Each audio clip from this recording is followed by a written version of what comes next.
राधा रानी ने अपना सोने का कंगन से बनाया है, ठाकुर जी ने बंसी से बनाया। क्यों बनाए? यहाँ पर भगवान श्री कृष्ण को गौ हत्या का अपराध लगा है। अरिष्टासुर का वध किया भगवान ने बैल के रूप में।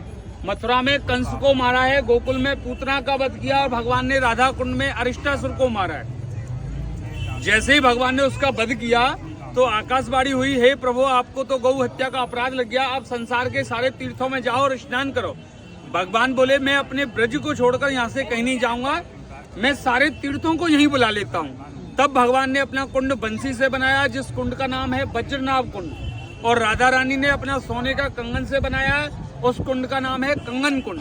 कंगन कुंड इस कुंड के 80 फुट नीचे बना हुआ है, कच्चा। करवा चौथ से 4 दिन बाद जो अष्टमी आती है, अहोई आठे का व्रत रखती है हमारे यहाँ माता बहने, वो व्रत इस कुंड से ही उत्पत्ति है। उस रात को भगवान ने जितने भी हमारे संसार में तीर्थ हैं, सारे तीर्थों को भगवान ने इस कुंड में बुलाया। 68 कोटि तीर्थों ने आकर भगवान कृष्ण को रात के 12 बजे अभिषेक किया है। 33 करोड़ देवताओं ने पुष्प बरसात की और भगवान को गौ हत्या के अपराध से मुक्त किया। तब राधा रानी ने हाथ जोड़कर विनती की, हे प्रभु आपने तो अपना पाप मोचन कर लिया, लेकिन जो भी भक्त आए उनके लिए कुछ वरदान दीजिए। तो राधा रानी ने भगवान से यहाँ 3 वरदान मांगे। पहला वरदान, जिन माता बहन की गोद सुनी है उस गोद को भरिए। दूसरा वरदान, यदि कोई जाने अनजाने में मेरे भक्त से अपराध हो जाए, मेरे कुंड में पूजन करे तो उनके अपराधों को क्षमा कीजिए, जैसे आपने अपना पाप मोचन किया है। तीसरा वरदान, जो कामना से आए उसकी कामना पूर्ण कीजिए। तब से यहाँ परंपरा चली आई, जिन माता बहन की शादी हो गई, बच्चे नहीं है, 2-5 साल शादी को हो जाती है, बेटी बेटी है बेटा नहीं है, तो अहोई आठे की रात को यहाँ कम से कम 2 से 2.5 लाख जोड़े स्नान करते हैं एक रात में। ठीक रात के 12 बजे से सुबह 7 बजे तक स्नान होता है। बाकी के दिन एक फल का त्याग करते हैं, जिस फल को 1.25 साल खाते नहीं है।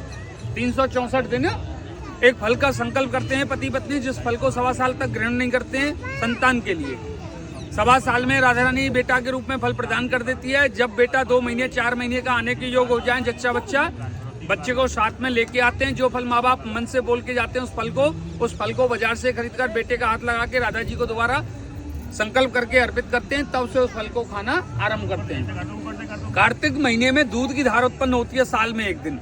तो ये यहाँ का महत्व और यहाँ का वर्णन है। यहाँ जल के रूप में ये मंदिर है, बरसाने में विग्रह रूप की पूजा है। सभी बोलो राधा रानी की जय, भाग्य बिहारी लाल की जय। ऊपर हाथ करके बोलो जय जय श्री राधे, जय जय श्री राधे।